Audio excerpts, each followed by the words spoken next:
Ni masuala gani kuu ambayo umeyapatia kipaumbele? Masuala ni mengi. Tuko na matatizo mengi sana Taita Taveta. La kwanza tunaangalia katika bima ya afya. Bima ya afya kwa sasa iko katika hospitali chache sana. Ukienda Taveta iko katika Taveta Hospital. Ukija Mwatate iko Mwatate Sub-District Hospital. Ukija Voi inapatikana Moi Hospital. Undani inapatikana Vesu Hospital. Ukiangalia katika zile hospitali za kibinafsi nyingi zimeondoa hii bima ya walimu ya SHA. Kwa hivyo moja wapo ilo tatizo la bima ya afya ya walimu ni kitu ambacho tumekupatia kipaumbele ili kuweza kusaidia walimu watakapopatikana na shida za matibabu. Jambo la pili tunaangalia ni kama hardship allowance. Mwalimu wa kutoka Ronge, mwalimu wa kutoka Undani, mwalimu wa kutoka Taveta sub-county hapati hardship allowance. Na ukiangalia mazingira yao ya kufanya kazi ni magumu mno. Ukiangalia kama mwalimu ambaye anatoka kule Kishushe anapambana na ndovu, ukosefu wa maji na hatari nyingi vile. Lakini ukinyima yule mwalimu hardship allowance unamuondoa motisha wa kufanya kazi. Na ndipo unaona katika zile shule ambapo walimu hawana hardship allowance, matokeo yao ni duni na wako na walimu wachache sana. Kwa hivyo mimi nitataka kuungana na viongozi wengine ambao wataweza kutusaidia tupate hardship allowance kama walimu wa Taita Taveta. Hilo ni la pili. La tatu tunaangalia masuala kama ya msongo wa mawazo, depression. Mental health ni kitu cha muhimu sana katika hii sekta yetu.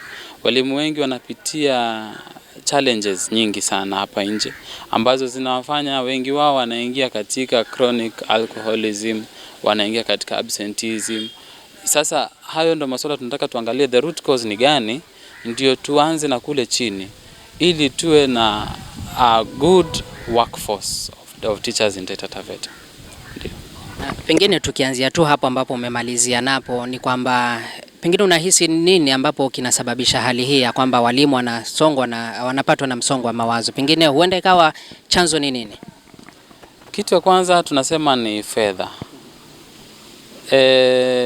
Walimu wengi wanaweza kujiingiza katika financial mistakes katika ule mwaka wa kwanza anapoandikwa kazi. Unakuta mwalimu anaenda anachukua labda loan na haja invest mahali kamrudishia kipato ama akaifanyia kitu ambacho baadaye kikakosa kuendelea vile alikuwa anatarajia. Sasa anakuwa na financial stress ambayo inakuja inampatia nini?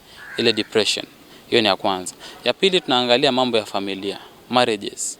Walimu wengi sana wako na familia ambazo zimevunjika. Na katika ile hali ya kuwa na familia ambazo zimevunjika unakuta yule mwalimu anajiingiza katika masuala mengine ambayo hayafai kama alcoholism. Nimekuwa na cases kadhaa so far. Kwa hii wiki ambayo nimeingia nimepata cases karibu 3 za masuala ya ndoa za kuvunjika ambazo zinasababisha nini? Depression. Kwa hivyo iko among the issues ambazo nataka kuzipatia priority kuweza kuzitatua. Jambo la tatu tunaangalia ile working environment. Kuna some staff rooms ziko very toxic. Unakuta kwamba uhusiano kati ya walimu na walimu, uhusiano kati ya walimu na mwalimu mkuu hauko mzuri. Kwa hivyo kunakuwa na very toxic environment ambayo inasababisha wale mwalimu na mwalimu mkuu wanakwaruzana kila wakati ama mwalimu na mwalimu wanakwaruzana kila wakati. Hiyo pia inasababisha depression. Jambo lingine pia tunasema ni environment at the society itself. Unajua tukiangalia ile relationships mahali kwingine kati ya walimu na wazazi haiko nzuri. Unakuta yule mwalimu shule ndio ako na amani kidogo, lakini nje mahali anaishi wale watu ambao wamemzunguka hawana relationship nzuri. So unakuta kuna migogoro kila wakati. Utasikia mwalimu labda amepigwa, mwalimu labda ameshikwa. So hayo ndo mambo kadhaa ambayo yana affect walimu wa Taita Taveta.